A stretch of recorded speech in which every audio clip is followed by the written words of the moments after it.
안녕하십니까. 네, 우리 행복한 안식일입니다. 우리 찬양대 또 아름다운 찬양 감사드립니다. 우리 언제 들어도 이렇게 힘 있는 우리 그 힘이 느껴지는 찬양이어서 이 더운 여름날 이 찬양 들으면서 또 힘이 나는 것 같습니다. 우리 계양교회가 우리 유튜브 있는 거 아시죠? 채널. 네, 우리 매 예배와 안식일학교가 이제 중계되고 있는데 제가 처음 왔을 때 구독자가 한 63명 정도 됐는데 지금 몇 명인지 혹시 아시나요? 지금 83명인가요? 84명? 네, 거의 20명 정도가 늘었습니다. 굉장히 많이 늘었고, 그리고 제가 이제 보니까 의외로 안시일학교 조회수가 되게 높아요. 안시일학교가 우리 계양교회 안시일학교 이 좋은 순서 잘한다고 소문이 났는지 계양교 안시일학교를 또 보시는 분들이 꽤 있습니다. 되게 긍정적으로 생각을 하고 우리 교회가 지금 디지털 사역을 위해서 여러 가지 계획들을 세우고 있는데 그 중에 하나는 교회를 좀 홍보하고 소개하는 영상을 하나 좀 제작하는 계획도 있습니다. 그래서 혹시 우리 디지털 선교부 또 제가 또 같이 협력해서 일을 할 때 우리 성도님들이 좀 도움 요청하면 같이 협력하셔가지고 이렇게 좀 잘 영상도 만들어가지고 우리 교회도 홍보하고 좀 이렇게 나타내는 그런 기회가 있으면 좋을 것 같습니다.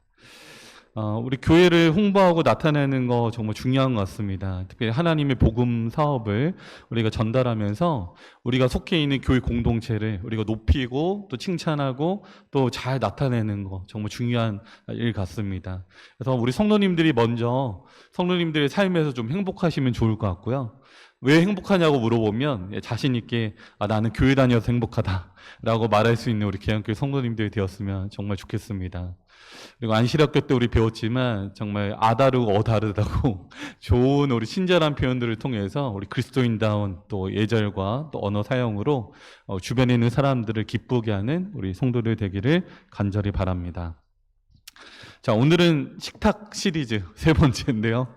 네, 우리 음식물에 대한 규례라는 내용으로 레위기 11장에 있는 내용을 좀 살펴보겠습니다. 우리가 생명의 식탁이라는 제목으로 처음 말씀을 한번 했었고요. 두 번째는 광야의 식탁이라는 제목으로 또 말씀을 드렸습니다. 그래서 식탁이라고 하니까 사실은 우리가 약간 어렸을 때 엄마 아빠한테 잔소리 듣던 이런 느낌도 들고 그렇죠? 그러니까 먹는 거에 대해서 왜 하나님 이런 것까지 왜 관여하시지? 라고 생각하는 이제 의문이 첫 번째 드는데 우리가 말씀을 보다 보니까 어때요? 이것 또한 하나님의 관심이구나. 그러니까 우리를 만드신 창조주 하나님의 관심이 이 안에 나타나 있다. 그래서 이거를 뭔가 좀 거추장스럽고 부담스러운 율법이라기보다 하나님이 우리의 생명을 걱정하셔서 우리를 사랑하시는 하나님의 사랑의 표현이다라고 좀 생각하면 좋겠다는 것입니다. 자, 예를 들어 저희가 이제 식사 때 밥을 먹으면서 물론 우리 자녀들이 채식하고 좋은 거 먹으면 좋겠지만 예를 들어서 채식 잘 안 하고 뭐 이렇게 야채를 안 먹는다 그래서 야, 오늘부터 너는 우리 집 자녀 아니야? 이렇게 할까요? 오늘부터 나가야 돼. 이렇게 하지 않죠, 그렇죠? 네, 그러니까 잘 먹기를 바라는 마음인 거죠. 건강해지기를 바라는 마음인 겁니다. 그래서 이 채식이나 음식물에 대한 규정이나 규례들은 구원받기 위해서 하는 게 아니라 우리가 하나님의 자녀가 되었기 때문에 그분의 사랑의 마음으로 우리에게 주어진 기별이다. 이거를 우리가 먼저 딱 깔아놓고 인식하고 하는 게 좋겠습니다. 그래서 각자 자신의 양심에 맞게 열심히 하시면 돼요. 누가 뭐 하냐 안 하냐 그렇게 뭐라고 하실 필요도 없고 다만 어떤 부분이 더 건강한지에 대한 지식을 나누는 것은 필요합니다. 그래서 우리가 올바른 음식물을 가지고 올바르게 사용해서 하나님의 방법대로 사용하는 지식들, 지혜들을 나누는 것은 필요합니다. 다만 그런 걸 가지고 누군가를 정죄하거나 비난하는 것은 올바른 일이 아니기 때문에 그런 부분에 대한 주의는 필요합니다. 그래서 제가 항상 강조하는 것이 우리가 누구의 식탁에 과연 앉아 있는가? 과연 우리가 하나님의 식탁에 앉아 있다면 우리는 항상 하나님께 대한 감사의 마음으로 그 식탁을 우리가 만들어 나가야 된다. 그래서 우리의 먹는 모든 음식물과 모든 것들 속에서 과연 하나님이 그 안에 같이 계시는가? 그 부분을 우리가 생각하면서 이런 내용들을 진행하자라고 했습니다. 가장 원본은 에덴 동산이었죠. 창조 질서에 순응하는 것이 가장 하나님께서 원하시는 것이었습니다. 그러나 여러 가지 환경과 사정에 따라 하나님께서 새로운 음식물에 대한 규정과 이런 것들을 새롭게 주시는 부분들이 성경에 나타나고 있습니다. 홍수 후에 육식을 허용하긴 했지만 그 육식이 허용된 이후에 인간의 수명이 급격하게 뭐 있다고요? 줄어들었다. 이것도 역시 사실입니다. 그러나 하나님께서는 그 인간의 약함과 또 죄를 짓는 인간의 그런 어떤 모습들을 보시고 그 수명이 줄어드는 것까지도 어떻게 했어요? 하셨어요? 허용하셨어요. 그러니까 육식을 허용하시면서 인간의 수명이 짧아지는 것을 지켜보셨습니다. 다만 그것이 가장 좋은 길은 아니에요. 그러나 인간을 자유의지를 활용하고 그들이 자유의지를 가지고 하나님을 믿고 예배하고 살도록 하는 것이 하나님의 뜻이기 때문에 인간과 소통하고 교통하시면서 인간을 인도하시는 그런 하나님의 모습을 우리는 확인할 수 있는 것입니다. 자, 고린도전서 10장 31절부터 33절까지는 말씀을 좀 같이 한번 보도록 하겠습니다. 같이 한번 읽겠습니다. 시작. 그런즉 너희가 먹든지 마시든지 무엇을 하든지 다 하나님의 영광을 위하여 하라. 유대인에게나 헬라인에게나 하나님의 교회에나 거치는 자가 되지 말고 나와 같이 모든 일에 모든 사람을 기쁘게 하여 자신의 유익을 구하지 아니하고 많은 사람의 유익을 구하여 그들로 구원을 받게 하라. 네. 그런즉 너희가 먹든지 마시든지 무엇을 하든지 다 누구를 위해서? 하나님의 영광을 위하여 하라라고 했습니다. 적어도 우리가 그리스도인이라면 그리스도인들은 하나님의 말씀에 따라 살아가는 것입니다. 유대인, 기존에 원래 이 하나님을 잘 믿었던 유대인뿐 아니라 이방인들, 이방인 개종자, 헬라인에게나 또는 하나님의 교회, 이 교회 공동체에나 우리는 거치는 자가 되지 말고 다만 모든 일에 모든 사람을 기쁘게 하고 자신의 유익보다는 많은 사람의 유익을 구하는 자가 되도록 하자라고 하는 것입니다. 그래서 우리 모두의 생명이 정말 주님 안에서 가장 좋은 방향으로 꼴지어가는 그런 생명의 기별을 전달하는 우리가 되었으면 좋겠습니다. 우리 이 말씀에 대한 재림교회 성경 주석에 보면 이 부분을 이렇게 이야기하고 있습니다. 결론적으로 바울은 단순하고 쉽게 이해할 수 있으면서도 포괄적이고 심오하며 광범위한 규칙을 제시한다. 그리스도인은 의식적으로 또한 확고한 결심을 갖고 일상사까지 포함한 모든 일을 할 때 사람이 아니라 하나님이 영광 받으실 수 있는 방식으로 해야만 한다. 그렇게 살려면 심신의 모든 힘을 지속적으로 누구에게요? 하나님에게 바치며 전 존재를 매일 그분의 영에게 굴복시켜야 한다. 무슨 이야기냐면 우리 안에 하나님의 영이 역사하시면 우리는 하나님의 영이 기뻐하실 만한 일을 하게 된다는 것입니다. 그러니까 이거는 자연스럽게 일어나는 하나의 변화와 어떤 이 현상들이에요. 그러니까 하나님께서 내 안에 역사하시면 그 전에 분명히 내가 좋아했던 것들이 있는데 그 좋아했던 기호나 습관들이 사라지고 하나님의 영이 역사하셔서 하나님이 기뻐하시는 것들이 내 삶에 일어난다는 것입니다.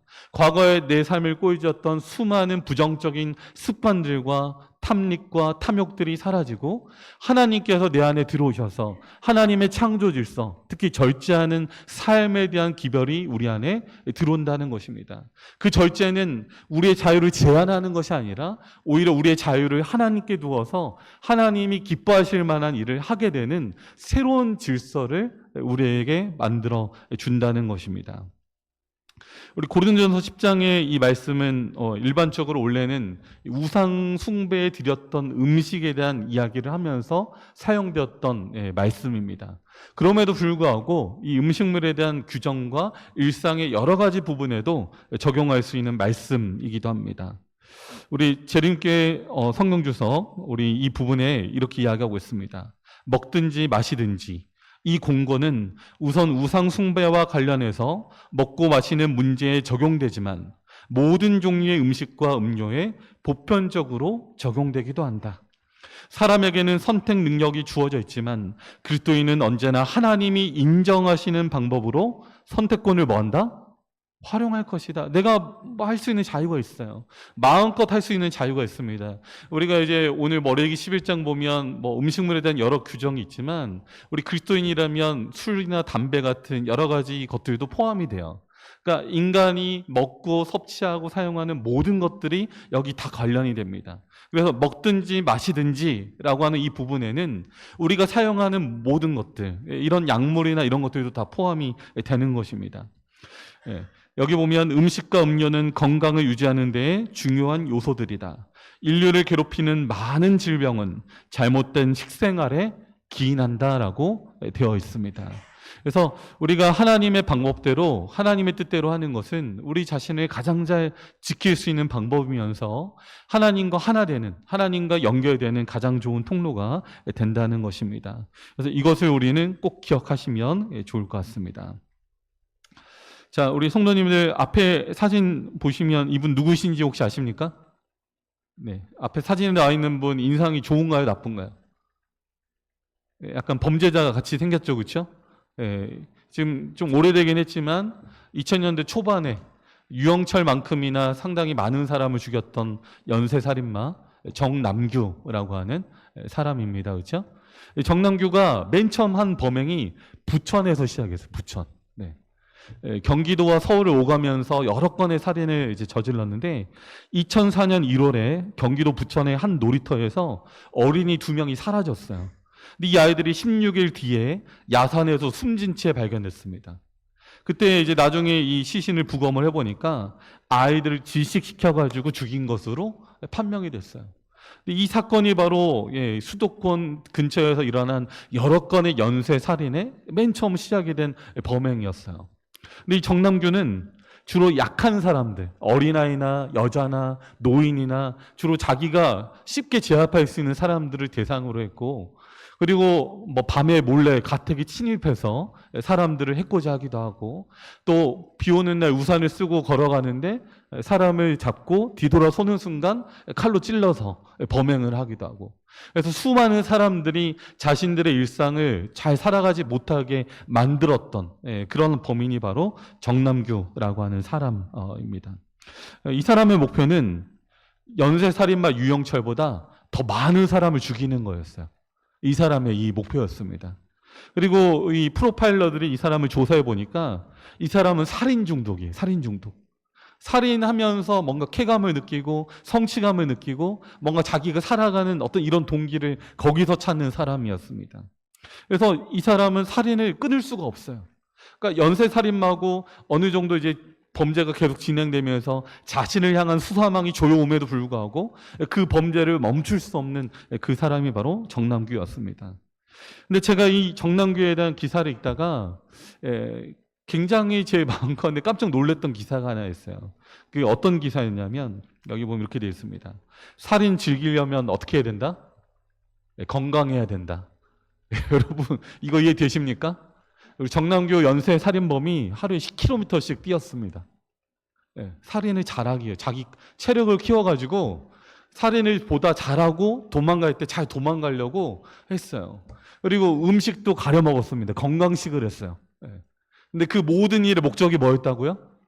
살인을 좀 더 잘하기 위해서, 누군가를 좀 더 잘 죽이기 위해서 건강을 챙기면서 운동도 하고 식사도 가려서 하고 건강한 생활을 했다는 거예요.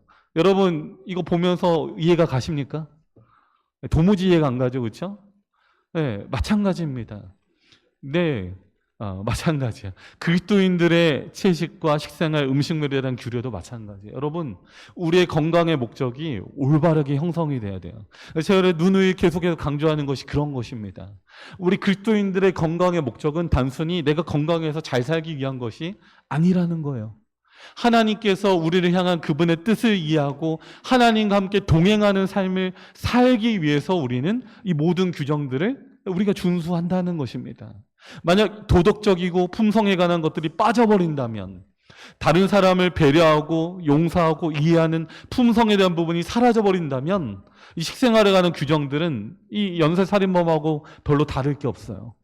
오늘 우리가 하루 더 살아가야 되는 이유, 우리가 무언가 건강식을 하고 건강한 생활을 하는 이유가 단순히 나 자신을 위한 것이라면 이것은 잘못된 것입니다. 레위기의 11장에 주어진 규례들, 음식에 대한 여러 가지 권면들, 식생활에 대한 권면들은 과연 무엇을 위한 것인가 우리는 곰곰이 생각해 보아야 한다는 것입니다. 레위기 11장 45절에는 다음과 같은 말씀이 있습니다. 우리 같이 한번 읽겠습니다. 시작. 나는 너희의 하나님이 되려고 너희를 애굽 땅에서 인도하여 낸 여호와라. 내가 거룩하니 너희도 거룩할지어다. 자, 레위기 몇 장에 있습니까? 11장. 레위기 11장에는 음식물에 대한 규정만 있는 게 아니에요. 뭘 먹고 뭘 말아야 되고 이것만 있는 게 아닙니다. 이 음식물에 대한 규례를 주신 하나님의 뜻이 나타나 있어요. 내가 거룩하니 너희도 뭐하라? 거룩할지어다. 거룩이라고 하는 건 무엇입니까? 우리 인간이 거룩을 만들어낼 수 있을까요? 여러분, 우리가 인간의 힘으로 스스로 거룩해질 수 있습니까? 안 돼요. 거룩은 무엇이죠? 네, 구별인데 내가 스스로 구별한다고 될까요, 여기요? 아니에요. 거룩은 하나님의 소유가 될 때 거룩해지는 것입니다. 하나님의 소유가 되면 거룩해져요. 성전 안에는 모든 기명과 직기들이 거룩했습니다. 왜? 하나님의 소유가 된 것이기 때문에. 이건 하나님께 드려져서 하나님께 바침받았기 때문에 하나님의 소유가 됐어요. 심지어 성전에 쓰이는 모든 직기들이 거룩하다라고 여겨졌습니다. 성전에서 일하는 제사장과 레위인들이 거룩하다고 여겨졌습니다. 그 이유는 하나님의 것이 되었기 때문에 그래요. 과연 우리는 하나님의 것입니까? 아니면 여전히 하나님의 것이 아니라 우리 스스로의 것입니까? 이것을 먼저 정리하자는 것입니다. 만약 우리가 하나님의 소유라면, 하나님의 사람이라면 우리 안에 하나님의 영이 역사하고 하나님이 기뻐하시는 뜻을 향해 우리는 가게 되어 있다라고 하는 것입니다. 그러니까 이것들을 기억할 때 우리에게 주어진 기별들은 감사하는 마음으로, 또 순종하는 마음, 자원하는 마음으로 그것들을 실천하게 될 것입니다. 우리 시내산에 주어진 율법이 있습니다. 율법에는 4가지 종류가 있습니다. 2가지는 하나님에 대한 것이고 2가지는 사람에 대한 것입니다. 하나님께 대한 것은 도덕법과 의식법입니다. 도덕법은 십계명이고요. 하나님의 품성과 정신과 뜻을 포함한 것입니다. 십계명도 거기서도 또 나눠지긴 하지만 십계명 자체도 하나님께 대한 우리 의무를 보여주고 있습니다. 의식법은 여러분 잘 아시는 것처럼 제사법입니다. 어떻게 제사를 드려야 되고 의식들을 지켜야 되는지, 절기는 또 어떻게 지켜야 되는지, 이런 것들이 포함되어 있는 법이 의식법입니다. 그렇죠? 네. 그리고 사람에 대한 의무가 있습니다. 당시 광야에서 생활하던 200만이 넘는 이스라엘 백성들을 위해서 이스라엘을 잘 다스릴 수 있는 민법이 만들어졌어요. 백성들 상호 간에 지켜야 될 규칙이나 어떤 내용들이 이 민법 안에 담겨져 있습니다. 또 하나 건강법이 있습니다. 건강법. 이 건강법은 상호간에 어떻게 해요? 예, 이 건강을 통해서 하나님을 대해서 의무도 다하지만 서로 서로 간의 생명을 챙기고 사랑하고 나누기 위한 목적으로 만들어진 것입니다. 건강법은 단순히 음식물에 대한 규례만을 말하진 않아요. 이 안에는 다양한 전염병에 대한 내용들과 어떤 위생에 대한 내용들과 다양한 내용들이 포함되어 있는 것이 건강법입니다. 시체를 만지지 말라, 피를 접한 후에는 하루 동안 부정하다, 이런 내용들이 다 건강법 안에 같이 포함이 되어 있는 것입니다. 그 당시 인식으로는 다 이해하지 못하는 내용도 있었어요. 그러나 하나님께서 말씀하셨기 때문에 그 말씀을 순종하는 마음으로 지켰던 것들이 그 당시 이런 법들입니다. 자, 시내산의 율법을 우리 좀 더 자세히 살펴보면 도덕법은 하나님의 품성을 주로 보여주는 법이고 십계명은 여전히 우리에게 유효합니다. 십계명 우리가 더 이상 안 지켜도 되는 거 아니죠, 그렇죠? 십계명은 여전히 구약이나 신약이나 동일하게 우리에게 유효합니다. 하나님의 품성의 사본인 율법의 정신이면서 우리가 하나님께 대해서 어떤 의무를 해야 되는가를 보여줘요. 십계명의 4번째 계명 무엇입니까? 안식일을 기억하여 거룩히 지키라. 안식일은 누가 만든 거예요? 이 모든 것들을 만드신 창조주 하나님께서 만드신 창조의 기념일이에요. 우리를 만드신 분의 도장과 그분의 어떤 이 증거가 이 안식일 안에 들어있습니다. 그래서 이 십계명은 우리가 이것을 지킬 때 하나님과 우리와의 관계가 규정이 되고 하나님이 어떠한 분이신지를 인식하게끔 만들어진 법이 바로 이 도덕법이라고 할 수 있습니다. 다음 의식법은 십자가를 포함한 예배 제도인데요. 십자가 사건 이후로는 이 의식법은 더 이상 우리가 지키지 않습니다. 그렇죠? 네. 우리가 어린 양 잡아서 지금도 예배 드리나요? 아니에요. 더 이상 어린 양을 잡아서 제사 드리지 않습니다. 이제는 기도할 때 누구의 이름으로? 예수님의 이름으로 기도합니다. 실체가 왔기 때문에 그림자는 사라지고 이 표상이 의미했던 것들을 예수님이 실제로 성취하셨기 때문에 이제는 예수님을 믿는 믿음으로써 우리는 그것을 표현합니다. 근데 의식법은 더 이상 사라졌어요. 근데 이제 어떤 사람들은 건강법도 의식법 안에 들어있어서 의식법이 폐해진 것처럼 건강법도 폐해졌다라고 말하는 사람들이 있습니다. 건강법은 구약의 율법이라서 더 이상 안 지켜도 된다. 마치 제사를 우리가 안 드리는 것처럼 건강법도 그런 거다라고 말하는 사람들이 있지만 그렇지 않습니다. 건강법은 엄연하게 의식법과는 다른 것입니다. 이거 우리 구별할 줄 알아야 돼요. 그렇죠? 자, 그다음에 민법. 어떤 이 백성들 사이에 지켜야 될 여러 규정들과 뭐를 훔쳤을 때, 누군가한테 피해를 줬을 때 이런 것들을 규정한 민법이 있어요. 근데 이스라엘이라는 이 언약 공동체가 이제 더 이상 의미가 없어졌어요. 지금은 교회라는 새로운 언약 공동체 안에서 생활하고 있습니다. 그렇기 때문에 이스라엘 백성에게 주어졌던 그 당시 민법은 이 법적 효력이 어떻게 돼요? 사라졌어요. 다만 그 법을 주셨던 그 법의 정신, 도덕법처럼 그 법의 정신을 기억해서 민법 안에서도 그런 사람들 사이에 지켜야만 했던 그 법을 주셨던 그 정신은 우리가 기억해서 이런 것들은 생각하지만 기본적으로 그 효력은 더 이상 역사하지 않습니다. 이스라엘 백성들이 뭐 도적질하면 몇 배 갚으라고 했다고 지금도 똑같이 몇 배 갚어 이렇게 하지는 않는다는 것입니다. 그 민법의 효력은 사라졌어요. 자, 그리고 건강법입니다. 건강법은 인간의 육체의 본질이 변하지 않았어요. 그 이후에 인간이 뭐 새로운 어떤 존재로 변화된 게 아닙니다. 그렇기 때문에 인간의 육체의 본질이 동일하고 하나님은 여전히 우리 인간들을 사랑하시고 우리를 위해서 어떤 그런 법들을 주시기 때문에 여전히 이 건강법은 현재에도 뭐하다? 유효하다는 것입니다. 우리는 예수님이 승천하신 후에도 사도들이 이 건강법을 지켰다는 여러 가지 증거들을 가지고 있어요. 베드로에게 나타났던 환상 속에서도 베드로가 함부로 그런 것들을 취하지 않았습니다.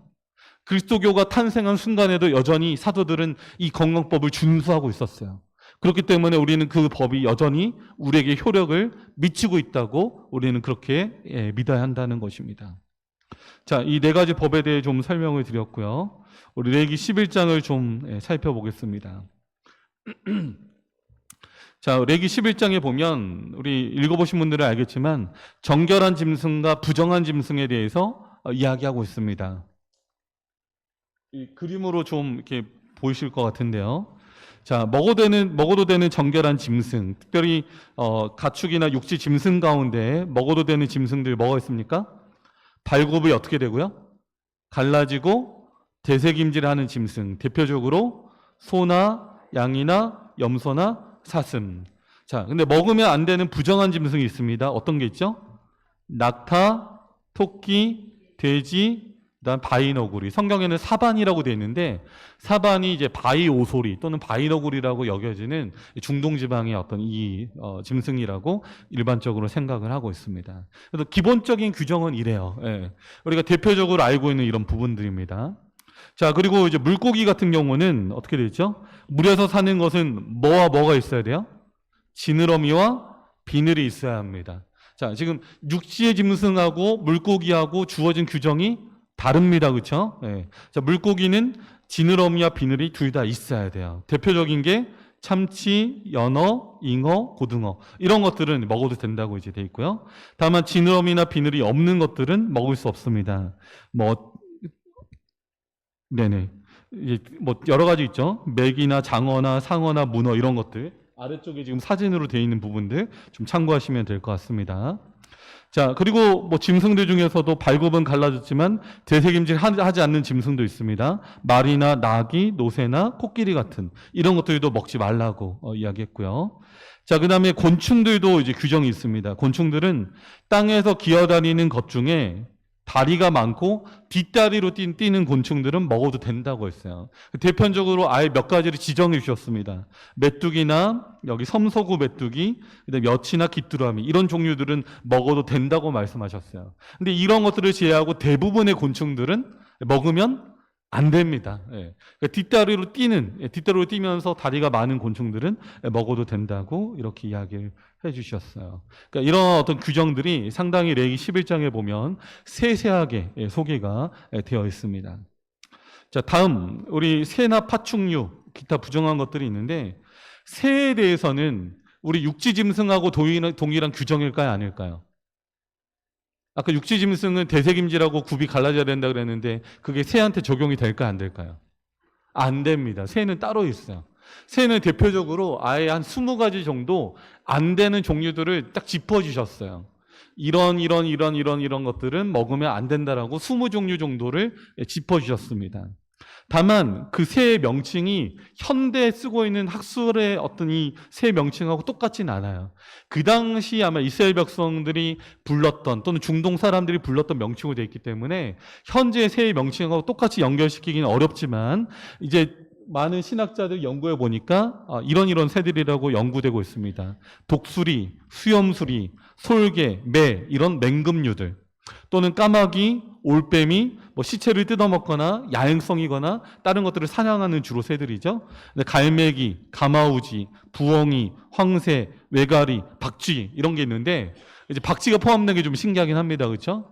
박쥐는 원래 새가 아니라 뭐예요? 오늘날의 분류로는 포유류예요, 포유류. 그러나 이제 그 당시 사람들의 기준에 맞추어서 말한 거기 때문에 박쥐도 여기 포함이 되어 있습니다. 그래서 너무 이거 왜 박쥐가 왜 들어가지? 이상하게 생각하지 마시고 그 당시 이스라엘 백성들에게 그들이 이해할 수 있을 만큼 표현하셨다는 것입니다.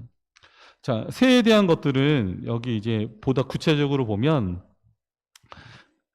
그 당시 쓰이는 명칭들이 있어요. 이제 여기 이제 네쉐르나 페레스 이런 명칭들이 있습니다. 이런 명칭들이 지금의 어떤 새하고는 어떻게 연결될까를 연구해 보면 대부분 이제 맹금류거나 시체를 뜯어먹는 새들이거나 아니면 이런 다른 생물들을 잡아먹고 사는 이런 새들이 주로 여기에 포함이 돼 있다라고 하는 걸 알 수 있습니다.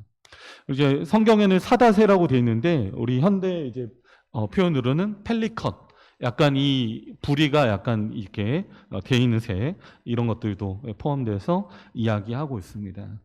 그리고 새 종류 거의 20가지 정도 됩니다. 자, 여기는 타조도 좀 포함이 되고요. 그다음에 황새, 외가리, 오디새, 오디새는 후투티라고 하는 좀 신기한 새인데요. 박쥐 이런 것들이 포함이 되어 있습니다. 자, 이런 것들이 이제 포함이 되어 있어서 사실은 우리 재림교회 우리 다니는 교인들도 상당히 이 부분에 대한 여러 가지 궁금증이 있어요. 뭐는 먹어도 되고 뭐는 안 될까 이제 많은 고민을 하게 되는데 레위기 11장이나 신명기 14장을 읽어보면 그래도 가급적 자세한 규정을 주셨다.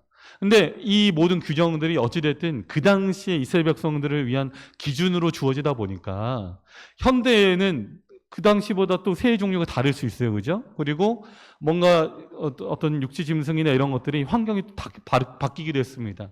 그 당시에 먹어도 됐었는데 지금 보면 환경 오염이나 이런 것들로 인해서 사실은 육식 자체가 굉장히 위험한 경우도 많기 때문에 먹어도 된다고 하셨지만 우리가 봤을 때 이것이 생명에 어떤 안 좋은 영향을 미친다면 이런 부분도 같이 조심해야 되는 부분들이 있고 그런 부분들에 대한 기별들이 우리 엘렌 화이트가 쓴 건강 기별 안에 같이 포함이 돼 있다고 생각을 하시면 될 것 같아요. 그래서 레위기 11장에 안 나왔는데 왜 연애 신에는 이런 부분까지도 이야기하지? 생각해 보면 현대에 맞게 그 내용들이 추가적으로 많은 내용들이 주어져 있다라고 생각하시면 될 것 같습니다. 자, 실제로 레위기 11장의 규정을 가지고 유대인들이 만들어낸 식생활에 관한 어떤 기준들이 코셔라고 합니다. 코셔. 코셔는 유대인들이 수천 년 동안 지내면서 세부적으로 전통적으로 뭐는 먹어도 되고 뭐는 안 먹어도 되는지를 자신들이 규정해 놓은 것들이에요. 그러니까 이런 규정을 나중에 궁금하시면 거기 한번 이렇게 검색해 보시면 돼요. 코시에 들어가 있는지 안 들어가 있는지를 보면 우리는 이제 실천을 하려고 이제 해보면 그때서야 궁금하잖아요. 이미 유대인들은 수천 년 동안 이것을 레위기 11장을 준수하고 실천해 왔기 때문에 유대인들은 거기에 대한 고민들을 많이 했어요. 심지어 유대인들은 좀 더 아주 빡빡합니다. 그러니까 그 어미를 그 어미의 젖과 새끼를 같이 삼지 말라는 어떤 이런 표현들도 있기 때문에 이 유대인들은 유제품도 고기와 같이 먹지를 않아요. 또 같은 이 그릇 안에 담지도 않고 요리하지도 않습니다. 그러니까 코시터 규정은 좀 더 엄격해요. 유대인들의 코시터 규정은 유제품까지도 따로 분리해서 이렇게 준수하고 있다는 것을 우리는 확인할 수 있습니다. 유대교 법에 해당하는 할라카 이런 부분들에 많이 규정이 되어 있고요. 자, 이슬람의 이 음식 규정을 우리가 뭐라고 부르죠? 할랄 푸드, 할랄 푸드. 할랄이라는 말이 가능하다라는 뜻입니다. 반대로 하람은 금기, 부정하다. 할랄은 가능하다, 하람은 안 된다 이런 뜻이에요. 그러니까 할랄 푸드 하면 하나님께서 허용하신 음식들이란 뜻입니다. 이슬람도 엄청 엄격해요, 그렇죠? 이슬람도. 자, 이슬람은 그 음식물을 요리하는 그릇도 따로 구별을 해야 돼요. 만약에 이 그릇에 부정한 것을 요리했으면 이 그릇은 할랄에 속할 수가 없어요. 이 냄비 가지고는 요리를 하면 안 되는 겁니다. 도마도 구분해야 되고 모든 식재료를 다 그렇게 구분해서 써요. 그리고 이슬람에는 또 하나의 철학이 있는데 이 짐승을 도축할 때 도축하는 방법이 되게 중요해요. 예, 우리 성경에도 보면 찢긴 가축은 먹지 말라고 했습니다. 어떤 짐승에게 찢겨서 외부에 방치되었던 시체나 이런 것들은 먹지 말라고 했어요. 이런 것들은 부정하다 그랬습니다. 그래서 이슬람 같은 경우는 이 도축을 할 때 정해진 사람만 도축을 해야 됩니다. 법에 규정을 해요. 그러니까 뭔가 이슬람 법에 의해서 도축을 할 수 있도록 그 사람들을 규정하고 그들은 그 도축을 할 때 짐승을 향해서 알라실의 이름을 외치면서 도축을 합니다. 그러니까 생명을 취하긴 하지만 이 생명을 취하는 것 자체도 누구의 허락이 있어야 되는 거예요? 하나님의 허락이 있어야 된다라는 정신으로 이걸 하고 있는 거예요. 그러니까 어찌됐든 유대교의 코셔든지 아니면 이슬람의 할랄이든지 그 정신은 어찌됐든 하나님께서 이것들을 주셨다는 그 정신으로 이것들을 하고 있다는 거예요. 우리 재림교가 음식물에 대한 규정을 갖고 있는 거는 유별난 게 아니에요.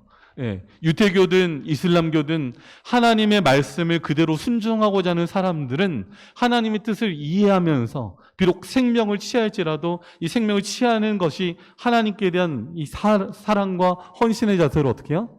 그것들을 취하고 받아들이고 감사하게 생각하면서 이것들을 하고 있다는 것입니다. 그래서 하나님께 대한 구별과 실천이 이 음식물에 대한 규정 안에서 포함이 되어 있다. 그래서 우리 레위기 11장에 여러 가지 어떤 이 짐승과 이런 것들을 나눌 때 정결하다, 부정하다라고 하신 이유는 하나님께서 그것을 허용하셨냐, 그렇지 않았냐에 따라는 기준에 따라서 마련된 것이라는 것을 우리는 좀 기억할 필요가 있습니다. 네. 자, 그리고 하나 드리는 이야기는 좀 이거는 약간 부가적인 여담인데요. 오리는 어떨까요? 오리. 네. 오리 헷갈리시는 분들이 많더라고요. 네. 근데 오리는 유대인 코셔로는 허용이 되는 음식입니다. 유대인 코셔로는 허용이 돼요. 왜 그럴까요? 예. 가축하고 다른 이 규정이 적용되기 때문에 그래요. 굽이 갈라지고 되새김질 하는 거는 육지 짐승들한테 적용되는 규칙인데 이제 많은 사람들이 헷갈리는 게 오리는 이 물갈기가 있어가지고 굽이 안 나눠져 있으니까 먹지 못하는 게 아닌가라고 생각하지만 이거는 새에 대한 규정에는 안 맞는 것이기 때문에 유대인 코셔로는 오리는 먹어도 되는 음식입니다.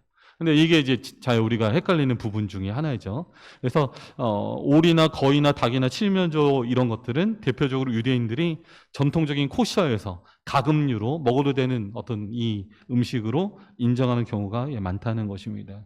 자, 어찌됐든 이런 부분들을 좀 우리가 살펴볼 수 있고요. 우리가 사실은 하나님께 주신 이 규정들을 이 레위기 11장이나 신명기 14장에 나와 있는 이 규정들을 가급적 이 내용들을 잘 지켜가면서 행하는 게 좋고 특별히 가장 부정하게 취급되는 짐승 중에 하나는 돼지이기 때문에 돼지고기는 우리 재림교인이라면 안 먹는 것을 우리는 다 이해하고 있죠. 그렇죠? 그래서 사람들 가장 이상하게 생각하는 부분 중에 하나예요. 아니 이 맛있는 걸 왜 안 먹냐. 돼지고기 왜 안 먹냐고 우리한테 많이 이야기하잖아요. 그러나 레위기 11장에 분명하게 돼지는 가장 부정한 짐승 중에 하나로 규정이 분명하게 되어 있기 때문에 우리는 그런 기준들을 가지고 있다는 것입니다. 자, 우리 건강개혁에 대한 기별 중에 이런 말씀이 있습니다. 제가 한번 읽어보겠습니다. 바르고 단순한 처지에서 일하기 위하여 우리는 인간 가족이 예속되어 있는 주변의 상황을 알아야 한다. 하나님께서는 각 나라에 사는 사람들을 위하여 양식을 준비하셨다. 하나님과 동역자가 되기를 원하는 사람들은 하나님의 큰 포도원에서 건강개혁을 어떻게 가르칠지 주의 깊이 생각하지 않으면 안 된다. 자, 어떤 음식을 먹고 어떤 음식을 먹지 말아야 할지를 구체적으로 말할 때는 어떻게 하라고요? 조심스럽게 하지 않으면 안 된다. 우리 노아홍수 후에 모든 식물들이나 이런 것들이 죽어 버리면서, 그러니까 그 당시에 먹을 것이 없어서 육식이 일시적으로 허용됐고 또 그것들이 음식으로 주어졌던 것처럼 어떤 기후나 여러 지역의 현상에 따라서 때로는 육식을 먹어야 되는, 또 고기를 먹어야 되는 지역도 분명히 있다는 거죠, 그렇죠? 북극 지방의 어떤 사는 사람들이라든지 아니면 사막이나 중동의 광야에서 사는 사람들이라든지 다양한 환경이 있기 때문에 이것을 일괄적으로 말하기는 상당히 어렵다는 것입니다. 그리고 과식이나 이런 것들에 대한 기준도 아마 다 다를 거예요. 운동선수들은 아마 좀 더 많이 먹어야 될 것이고, 운동선수가 아닌 일반인은 조금 더 적절하게 그것들을 조절해야 될 것이고, 그렇기 때문에 우리는 이거를 일괄적으로 적용하기보다는 그런 어떤 상황에 따라서, 그리고 하나님께서 주시는 건강개혁에 또는 이 음식물에 대한 규정에 대한 이 어떤 정신과 사상에 따라서 이것들을 행해야 한다라고 하는 것입니다.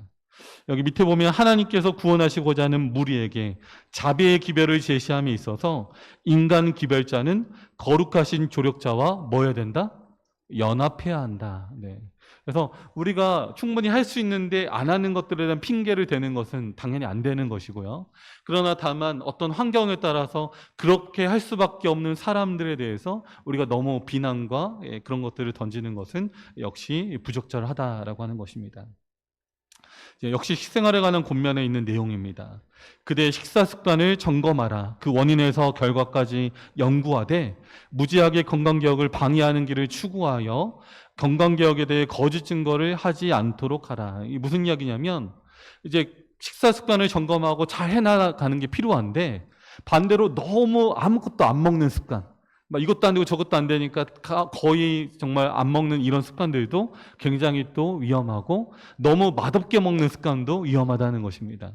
그러니까 우리가 이제 머리로 먹어야 된다는 거 많이 들었지만 그럼에도 불구하고 음식은 먹는 기쁨이 또 있어야 돼요. 맛이 있어야 됩니다. 그러니까 이런 부분에 대한 것도 우리는 연구를 해야 한다는 것입니다. 몸을 소홀히 하거나 학대하지 말라. 그렇게 하면 마땅히 하나님께 돌려야 할 봉사를 하는데 부적합하게 된다. 내가 확실히 아는 대로 우리 사업의 가장 유능한 사역자들 가운데 어떤 이들이 이런 면을 등한히 함으로 죽어갔다. 맛있게 먹을 수 있고 기운을 내게 하는 음식을 준비함으로 몸을 돌보는 것이 가장 첫째로 할 일 중에 하나이다. 식탁에 필요한 식품을 바짝 줄이느니 보다는 좀 더 값싼 옷과 가구를 소유하는 편이 훨씬 낫다. 이렇게까지 표현했습니다. 그래서 우리가 식생활이 얼마나 중요한지, 이 음식물에 들이는 비용이 절대 손해가 아니라는 거, 우리의 건강을 유지하는 데 있어서 정말 중요한 것이라는 것을 우리 이 권면에서도 우리는 확인할 수 있습니다. 자, 이제 말씀을 좀 정리하면서 마가복음 7장 19절에 있는 말씀을 좀 살펴보겠습니다. 우리 마가복음 7장 18절 19절에 있는 말씀을 우리 같이 한번 읽겠습니다. 시작. 예수께서 이르시되 너희도 이렇게 깨달음이 없느냐? 무엇이든지 밖에서 들어가는 것이 능히 사람을 더럽게 하지 못함을 알지 못하느냐? 이는 마음으로 들어가지 아니하고 배로 들어가 뒤로 나감이라. 이러므로 모든 음식물을 깨끗하다 하시니라. 네. 자, 이 말씀은 우리 일반 개신교 우리 많은 분들이 건강기별이 더 이상 이제 음식물에 대한 규례가 필요 없어졌다라는 증거로 많이 사용하는 말씀입니다. 그러나 이 말씀에 주어진 의도를 생각하면 이건 음식물에 대한 규례가 폐해졌다는 내용은 절대 아닙니다. 오해 시작이 된 말씀이 바로 마음으로 들어가지 아니하고 배로 들어가 뒤로 나감이라 하시니 이러므로 모든 음식물을 뭐하다? 깨끗하다. 그러니까 이제 더 이상 문제가 없다 라고 이렇게 생각해서 많은 분들이 이제는 괜찮은 거 아니냐라고 이야기를 하고 있습니다. 그래서 많은 사람들은 레위기 11장의 음식 규례가 폐지되었다라고 말합니다. 그러나 이 마가복음의 이 어떤 질문들의 전제는 음식물에 대한 규례를 말한 게 아니었어요. 7장 2절부터 5절에 보면 그 당시 유대인들의 장로들이 가지고 있었던 이 정결에 대한 예식, 규례에 대한 논쟁이었습니다. 손을 씻고 먹어야 되는 이 의식, 정결의식에 대한 전통이 여전히 유효한가 아닌가에 대한 어떤 논쟁이었습니다. 마가복음 7장 5절에 보면 이에 바리새인들과 서기관들이 예수께 묻되 어찌하여 당신의 제자들은 장로들의 전통을 준행하지 아니하고 부정한 손으로 떡을 먹나이까? 그러니까 이 질문에 대한 대답으로 주어진 대답이 바로 예수님의 대답이었습니다. 즉, 이 정결과 부정에 대한 이제 이 부분이었는데, 생물학적인 오염으로 인한 이 정결과 부정보다는 이 마음의 어떤 정결과 부정이 훨씬 더 중요한 문제임을 알려주시기 위해서 사용된 내용이 예수님의 대답이었다라고 하는 것입니다. 자, 그래서 이 번역은 두 가지 해석이 다 가능해요. 지금 이렇게 개역 개정에서 번역한 것처럼 이러므로 예수께서 모든 음식을 깨끗하게 하셨다. 마치 예수님이 선언하신 것처럼 해석할 수도 있고, 또 하나의 해석은 모든 음식은 배를 거쳐 깨끗하게 배설되어 나간다. 이렇게 해석할 수도 있습니다. 이것은 소화 과정을 설명하는 생물학적 묘사로서 그렇게 해석할 수 있는 것입니다.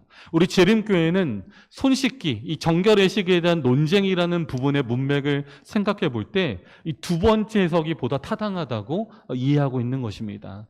단순히 음식물에 대한 규례가 다 폐해져서 마치 의식법이 폐해진 것처럼, 이 손 씻는 건 의식법이잖아요. 의식법이 폐해진 것처럼 음식물에 대한 규례도 폐해졌다라는 근거가 아니라 이 말씀의 본문의 문맥은 정확하게 그 당시 장로들의 의식과 정결의식에 대한 그런 부분들을 표현한 부분이다라고 하는 것을 우리는 이해할 수 있습니다.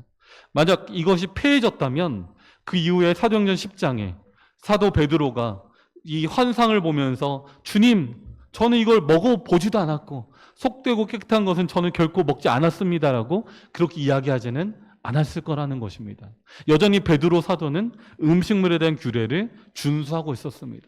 그리고 사도행전 10장에 나오는 그 음식물 환상도 어떻게 보면 거기서도 하나님이 깨끗하다 한 것을 뭐 하지 말라?